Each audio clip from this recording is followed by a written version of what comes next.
बाबा को अपने मन का भाव कहें, हृदय से प्रार्थना करिए, विनय करिए, निवेदन करिए, विनती करिए। जहाँ जगह मिले वहाँ बैठकर बाबा को अपने मन का हाल कहिए, मन का भाव कहिए, शिव जी को प्रार्थना करो, विनय करो। बक्से चल रहे नहीं, पर के बक्से नहीं चल रहे हैं एक भी।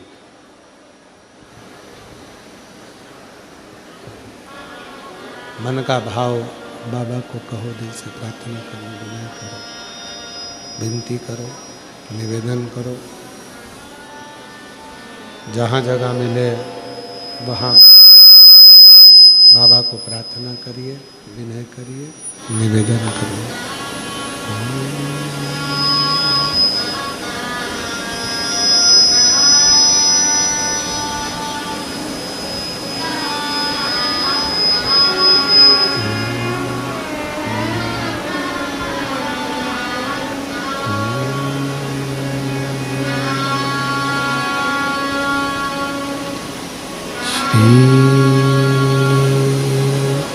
शिवाय नमस्तुभ्यं, श्री शिवाय नमस्तुभ्यं, श्री शिवाय नमस्तुभ्यं, श्री शिवाय नमस्तुभ्यं, श्री शिवाय नमस्तुभ्यं। भोला सब दुख काटो हमारा, ओ भोला सब दुख काटो हमारा।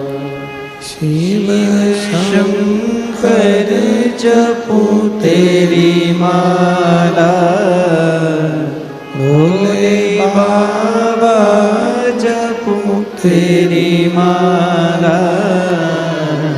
भोला सब दुख काटो हमारा, ओ भोला सब दुख काटो हमारा। वेश है मंगल मंगलकारी, वेश है मंगल मंगलकारी। शमशान वासी हमारा, शमशान वासी हमारा। ओ भोला सब दुख काटो हमारा, ओ भोला सब दुख काटो हमारा।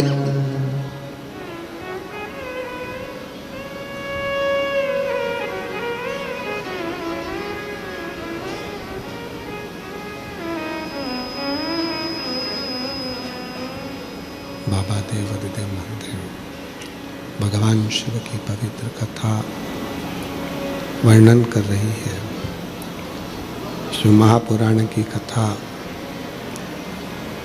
कह रही है भगवान शिव ओगड़दानी, त्रिकालदर्शी, कैलाशी, विनाशी मंथन। उस मंथन में निकला हुआ विष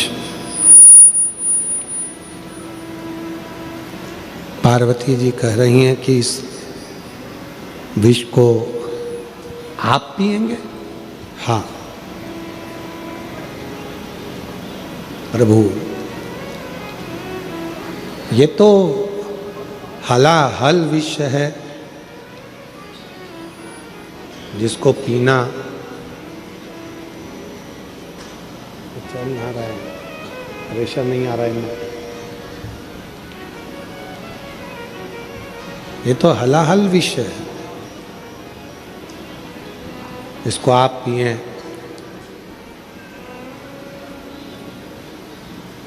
ये श्रेष्ठ नहीं है। भगवान देवाधिदेव महादेव ने पार्वती जी को समझाया कि पार्वती, अमृत पीने वाला श्रेष्ठ नहीं जितना विष पीने वाला। जो बुराइयों को, दूसरों के अपशब्द को, दूसरों के तानों को, दूसरों के आड़े टेढ़ी बातों को भी जो पचा ले, वो संसार में कोई साधारण नहीं हो सकता। इसलिए अमृत पीने वाले को देवता कहते हैं, देव कहते हैं, और विष पीने वाले को देव अधिदेव महादेव कहते हैं। विष पी गए,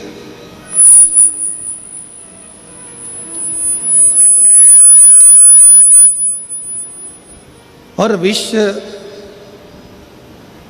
भगवान देव अधिदेव महादेव ने जैसे पिया, कंठ पर वो विष आया, गले में वो विष आया।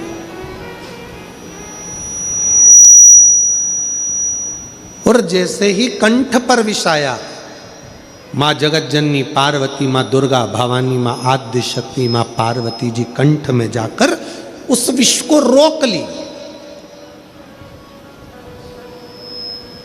उस विष को माँ पार्वती जी ने रोक लिया।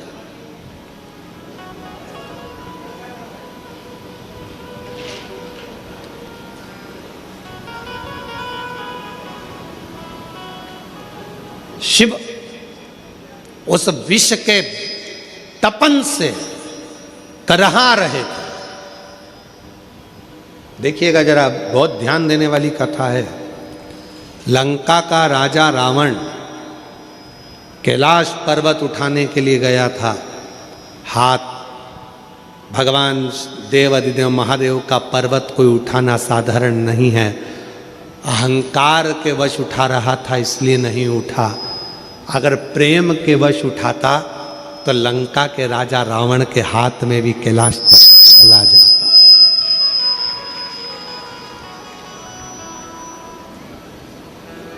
यदि प्रेम वश उठाता तो, और यदि प्रेम से लंका का राजा रावण अगर उठाता कैलाश पर्वत तो उसके हाथ में होता।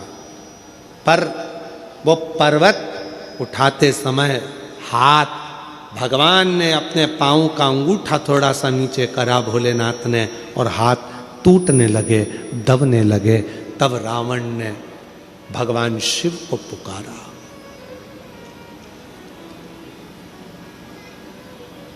शिव को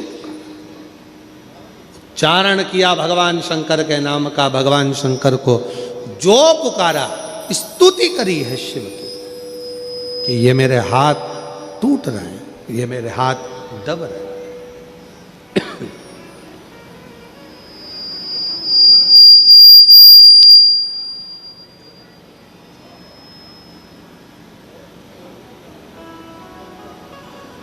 भगवान से प्रार्थना कर रहे हैं, निवेदन कर रहे हैं कि गलती हो गई जो मैंने अहंकार के वश आपको उठाया, अहंकार वश। ध्यान देना थोड़ा सा, एक बहुत सुंदर प्रसंग यहां वर्णित होता है। मेरी जीजियों, मेरे जीजाओं, मेरी बेटियों, बेटाओं, मेरी माताओं, मेरे बुजुर्ग माँ बाप, जितने भी यहाँ कथा में बैठे हैं उनको मैं नमन कर कर कहूँगा। और जितने आस्था चैनल के माध्यम से पूरे विश्व में, पूरे देशों में, विदेशों में बैठकर इस पवित्र कथा का जो लाभ ले रहे हैं, उनसे भी निवेदन करूँगा कि मेरे शिव को पाने के लिए दिखावे की जरूरत नहीं पड़ती है। मेरे शिव को पाने के लिए बहुत आडंबर की जरूरत नहीं पड़ती है। मेरे शिव को पाने के लिए बहुत अहंकार की जरूरत नहीं पड़ती है। शिव पुराण कहती है मेरे शिव को पाने के लिए केवल प्रेम का एक लोटा जल चढ़ जाए तो मेरे शंकर प्रसन्न हो जाए। केवल प्रेम का एक लोटा जल सारी समस्या का हल। एक लोटा जल प्रेम का, वात्सल्यता का, स्नेह का, करुणा का, शक्ति भक्ति के साथ आप शिव जी को चढ़ाइए। शिव को तुम्हारे शक्ति से भी मतलब नहीं, शिव जी को भक्ति से मतलब है, भक्ति से।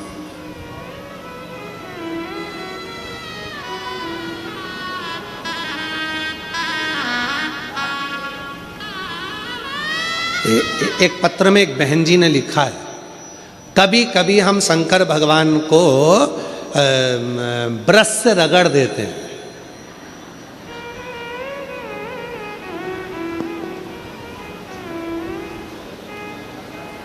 भगवान भोलेनाथ जी भी सोचते होंगे किसके हाथ में आ गया।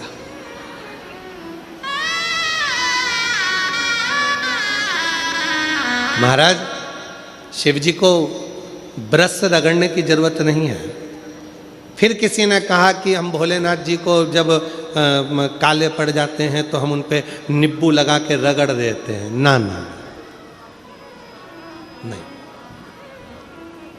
ना नींबू का रस, ना नींबू, और ना ही ब्रश, ना साबुन, ना तुम्हारा सर्फ, कुछ भी नहीं, कुछ भी नहीं। बाबा को अगर रगड़ना ही है तो हल्दी डालो, जल डालो और बाबा को अच्छे से हल्दी और चंदन से लेपन कर कर खूब रगड़ो। कौन मना कर रहा है? जरूरी नहीं कि सर्फ, साबुन या ब्रश लगाओगे या बहुत नींबू का रस लगा के उनको रगड़ोगे तो ही साफ होंगे। ना ना, प्रेम।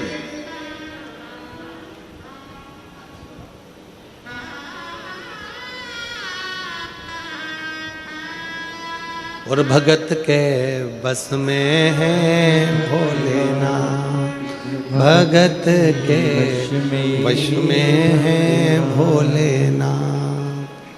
भगत बिना ये कुछ भी नहीं है, भगत बिना ये कुछ भी नहीं है।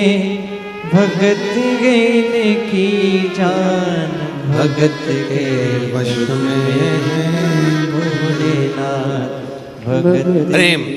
लंका के राजा रावण ने अहंकार रखकर कैलाश पर्वत को उठाना चाहा, हाथ दब गए।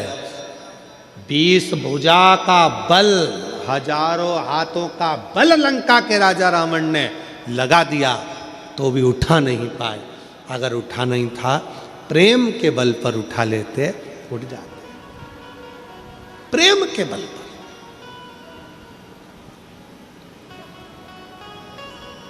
एक प्रसंग है, पहले कभी स्मरण में नहीं आया पर आज स्मरण में आया है नखपुरा में, तो बड़े सावधानी से सुनिएगा। एक बार मां आद्य शक्ति पार्वती अपनी सखी गजमुखी के पास गई। क्या नाम था उनकी सहेली का? गजमुखी। जम के बोलो, गजमुखी। उनकी सखी गजमुखी के पास गई। ध्यान देना थोड़ा सा। एक शिवजी के गण नंदी और एक पार्वती जी की सहेली गजमुखी। कहते हैं शंकर भगवान के गण नंदी इतने सुंदर थे, इतने सुंदर थे कि उनको देखकर अप्सराएं भी उनकी ओर आसक्त हो जाती थी। इतने सुंदर थे, इतने सुंदर। तब बाबा देवाधिदेव महादेव की आराधना में नंदी लग गए। शिवजी ने कहा वर मांगो तुमको क्या चाहिए? तो कहा कि मेरा मुख बदल दो, मुझे ये मनुष्य का चेहरा नहीं चाहिए। क्यों? अगर ये चेहरा रहेगा तो लोग मेरी ओर आसक्त होंगे और मैं आपकी भक्ति नहीं छोड़ना चाहता, इसलिए मुझे ये चेहरा हटाकर आप नंदी का चेहरा लगा दीजिए और मुझे आपका शिष्य बना दीजिए।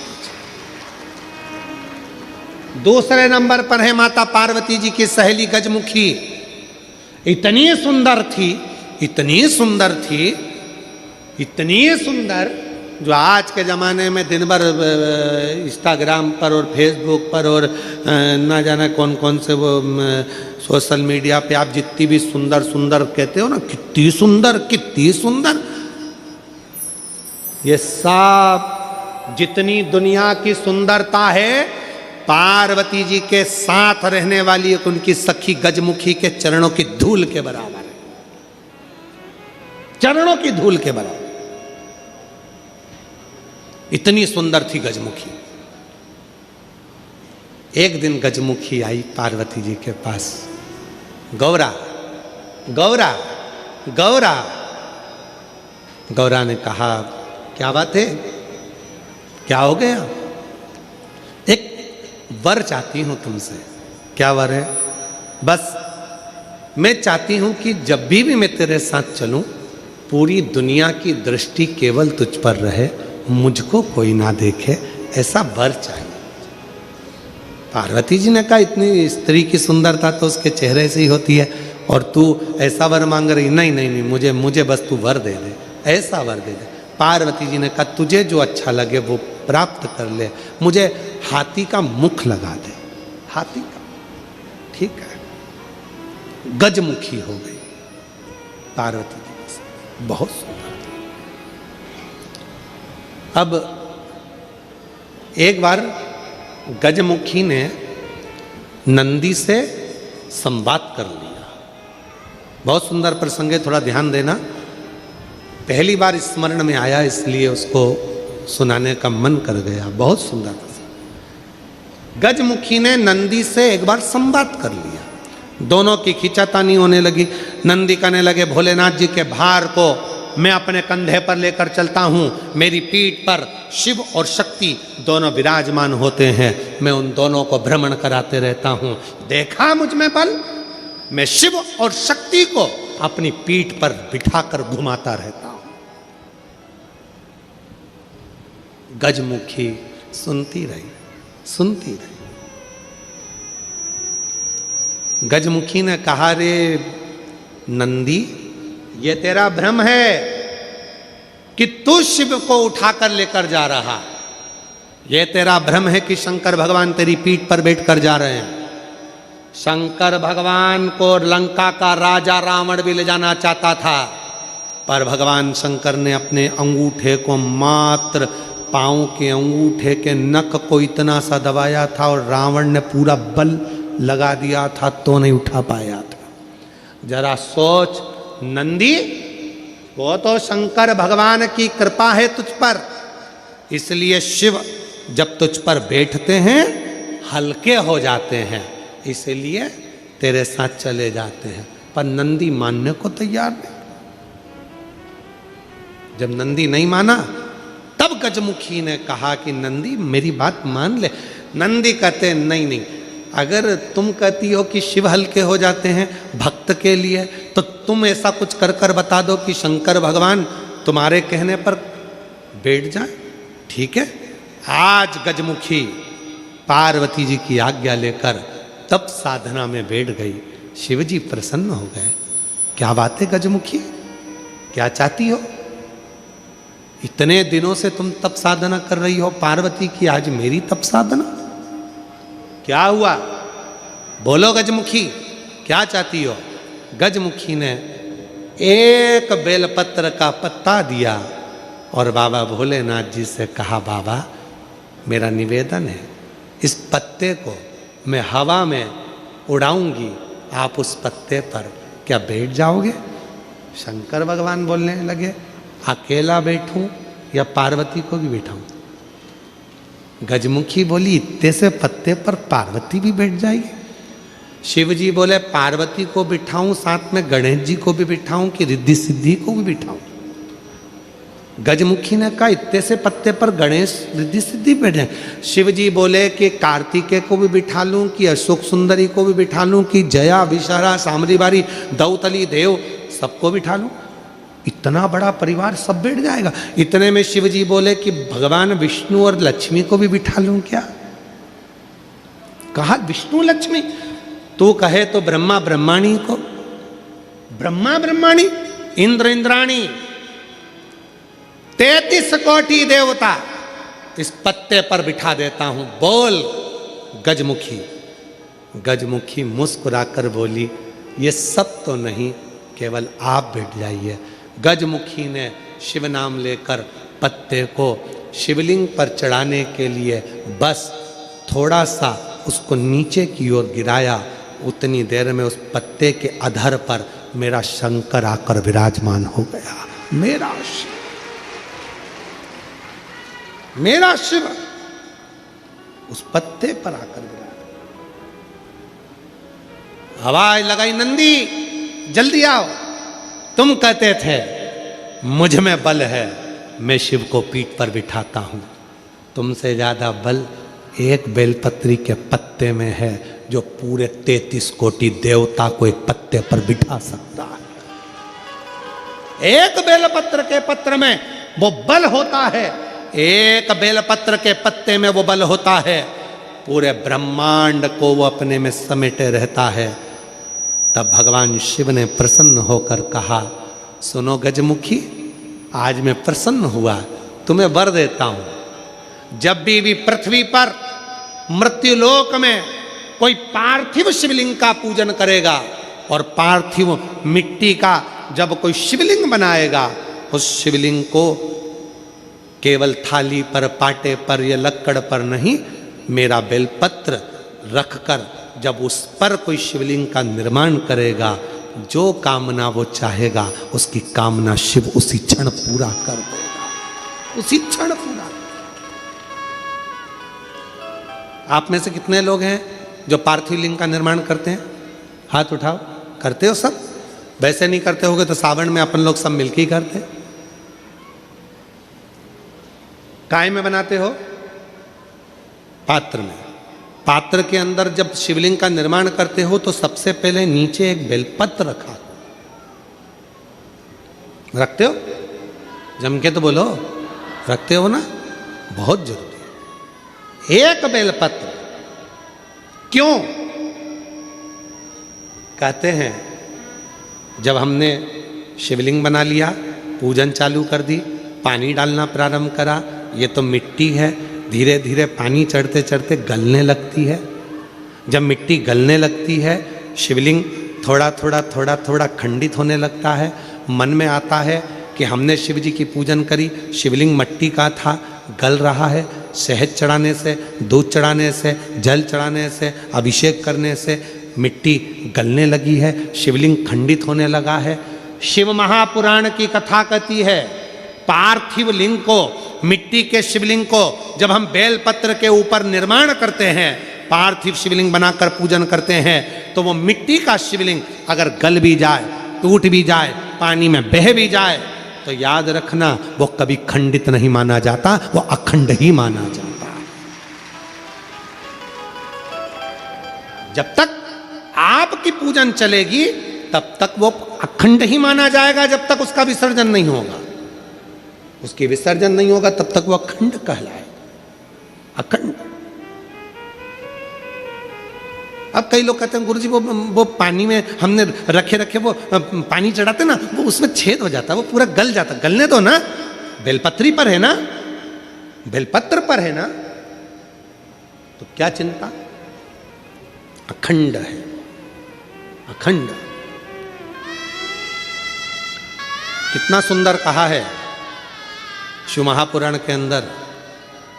गजमुखी का चरित्र यदि पढ़ेंगे तो गजमुखी के चरित्र में वर्णन आता है, यदि मन के आनंद के लिए आपको अगर शिवजी पर बेलपत्र चढ़ाना है तो पहले जल चढ़ाएंगे, जल के बाद हम बेलपत्र चढ़ाते हैं। बोलो चढ़ाते कि नहीं चढ़ाते? पर जब कोई विशेष कोई व्यक्ति बीमार पड़ गया, रोग से ग्रसित हो गया, बहुत बड़ा उसके साथ में दुख आकर खड़ा हो गया, बहुत बड़ी तकलीफ में वो घिर गया, कोई एक्सीडेंट हो गया, कोई तकलीफ में पड़ गया है, बहुत ज़्यादा तकलीफ में आ गया, तो क्या करा जाता है? फिर पहले जल नहीं, पहले चढ़ता है बेलपत्र, उसके बाद चढ़ता है जल। क्यों? बाबा वो बीमार पड़ा है, आप इसको जैसे जल को झेलोगे उस बीमार व्यक्ति को झेल लेना, कुछ होने मत देना शंभू, उसको संभाल लेना। ये क्रिया तुरंत बदल जाती, तुरंत। इसका प्रमाण क्या है? एक पत्र में, एक पत्र में इसका प्रमाण देखिए।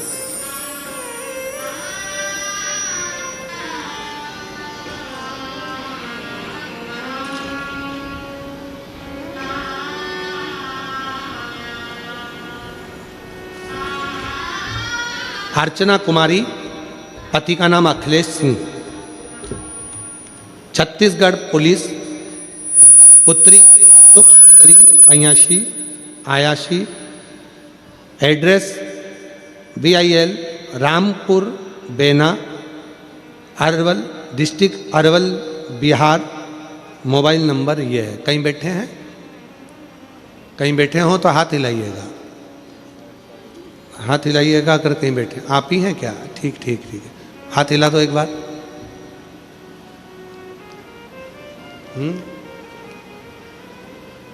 नहीं, वो नीली शर्ट में खड़े हैं, वो हैं शायद। नहीं, सामने सामने खड़े हैं, नीली शर्ट में बिल्कुल सामने।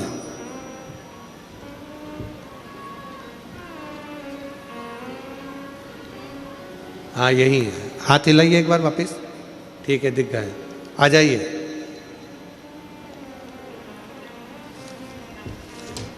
गुरुदेव, 7 साल हो गए थे मेरे घर में औलाद नहीं थी। जब संतान नहीं हुई, लोग ताना भी देते थे, अपशब्द भी कहते थे। 7 साल तक डॉक्टर ने इलाज करा, कहा कि तुम्हारी दोनों ट्यूब ब्लॉक है और दोनों ट्यूब ब्लॉक होने के कारणवश तुम्हारे यहाँ संतान का सुख नहीं है, तुम्हें IVF कराना पड़ेगा। IVF भी कराया तो भी IVF कराने पर भी वो फेल हो गया, संतान नहीं। तब 2021 में मेरी दीदी आपकी कथा पशुपति व्रत के बारे में बताई, लेकिन मैं मजाक कर दी। ऐसी मजाक करी मैंने आपकी गुरुदेव, मैं क्षमा चाहती हूँ। सब उम्र निकल गई और तू कह रही है कि वो सियोर वाला महाराज कथा कहता है और सुनो, लोग कहते हैं कि उनकी कथा से जो मांगो वो मिलता है। गुरुदेव, आपकी बहुत खिल्ली उड़ाई, बहुत हंसी में आप पर। मेरी दीदी के कहने पर जब मैं आपके ऊपर विश्वास नहीं करी, खूब मैंने खिल्ली उड़ाई। फिर मैंने विचार करा कि मेरी दीदी बोल रही है तो एक बार करने में क्या जाता है। शिव पुराण पर भरोसा करा और भरोसा कर कर जब डॉक्टरों ने कह दिया था कि तुम्हारी दोनों ट्यूब ब्लॉक है, बच्चा नहीं हो सकता, तब पहली बार अपनी दीदी के कहने पर शिव महापुराण की कथा पंडाल में सुनी। बाबा से प्रार्थना करी कि मैं क्षमा चाहती हूँ, मैं आप पर बहुत हंसी हूँ, विश्वास नहीं कर पाई हूँ, मुझे औलाद दे दो ना बाबा। बाबा ने ऐसी कृपा करी।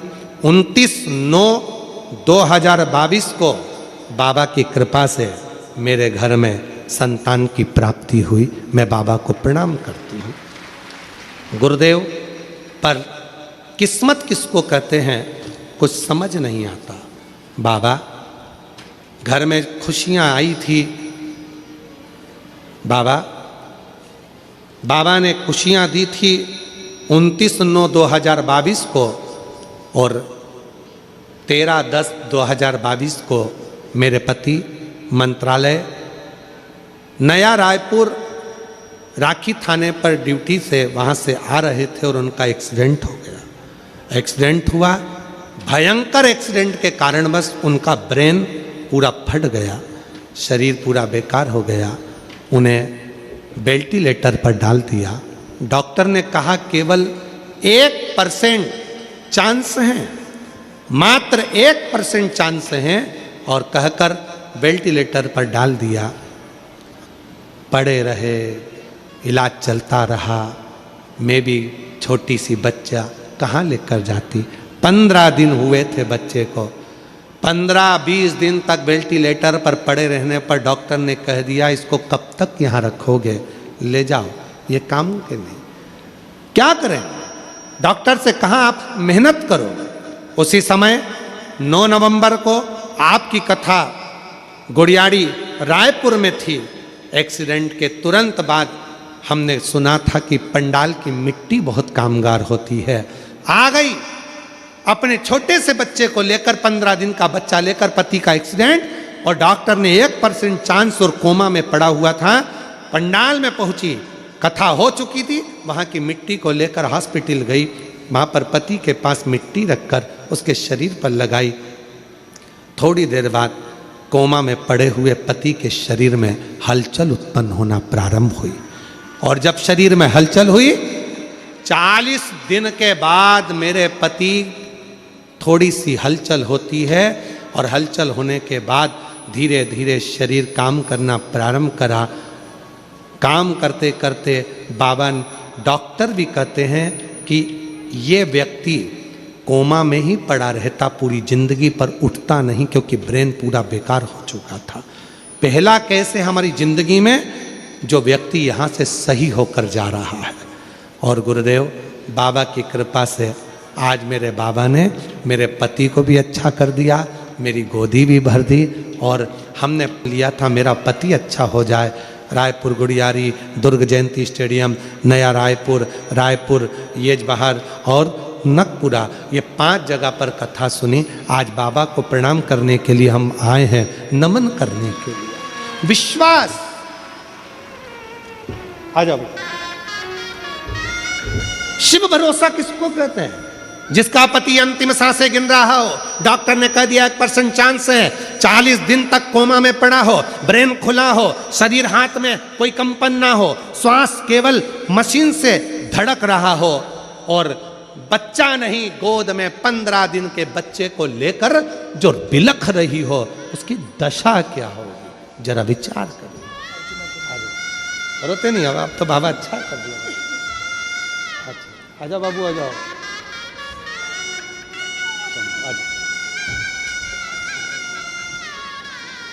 ये शिव की कृपा से दोनों नशे ब्लॉक, यूट्यूब जो ब्लॉक, डॉक्टर ने कह दिया बच्चा नहीं हो सकता, और बाबा ने बच्चा दिया। आखिरी में विश्वास नहीं था दीदी पर, तो थोड़ा हंसी, बाबा ने परीक्षा ले ली, और पति का ऐसा एक्सीडेंट हुआ, मंत्रालय में नौकरी, पुलिस विभाग में, और पूरा ब्रेन पूरा डैमेज, नहीं हिल सकते, कोमा में चले गए, 40 दिन तक पड़े रहे। तब आखिरी में बच्चे को लेकर कथा के पंडाल में 15 दिन का बच्चा लेकर पहुंच गई, मिट्टी उठाकर पति के पलंग पर लगाई, शरीर में हलचल होना प्रारंभ हो गई, और बाबा ने आज पूरा ठीक कर कर यहाँ खड़ा कर दिया।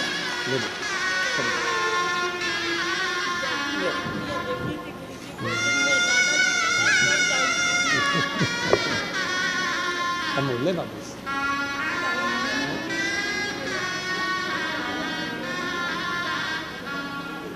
ले बेटा, आ जाओ, प्रणाम। अब ठीक है, ठीक है, हाथ पर काम कर रहा है बढ़िया, ब्रेन मुका, ठीक है।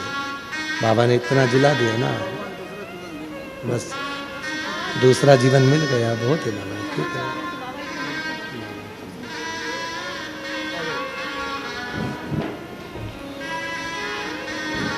हे त्रिपुंडधारी, है त्रिशूलधारी, हे त्रिपुंडधारी, हे त्रिशूलधारी। महादेव नमन चरणों में स्वीकार कीजिए, सब काल किया है मेरा भी उद्धार कीजिए, उद्धार कीजिए, है त्रिपुंडधारी, है त्रिशूलधारी। मेरी जीजियों, ये दुनिया की दृष्टि में केवल शिव पुराण की कथा है। ये दुनिया की दृष्टि में लोगों को लगता है सीवर वाला बाबा आता है, कथा सुनाकर चले जाता है, पर जिसने पंडाल की महत्वता को जान लिया, जिसने कथा के पंडाल की मिट्टी की महत्वता को जान लिया, जिसने शिव महापुराण की महत्वता को जान लिया, बाबा ने उसका हाथ पकड़ लिया। सोचो उस महिला से जो 15 दिन की बच्ची को गोदी में लेकर कथा के पंडाल में दौड़ी होगी, जब डॉक्टर ने कह दिया होगा कि 1% चांस, 99% शरीर जा चुका है, चला गया, कुछ भी नहीं है शरीर, कुछ भी नहीं। वो तो नौकरी कर रहे थे, सर्विस कर कर घर आ रहे थे। इसने, उसके भी मन में उत्साह था कि मेरे घर में बच्चा हो गया इतने सालों के बाद, और नौकरी कर कर और घर आ रहे, सर्विस में, पुलिस विभाग में नौकरी, और आ रहे घर, और एक्सीडेंट को योग संजोग, किसको, किसका भरोसा। वो बोल रहा है मेरे को मेरा दूसरा जीवन मेरे भोलेनाथ ने मुझे दे दिया, दे दिया। किसका भरोसा, किसके आश्रित। और फिर निवेदन करूं मेरी बहनों,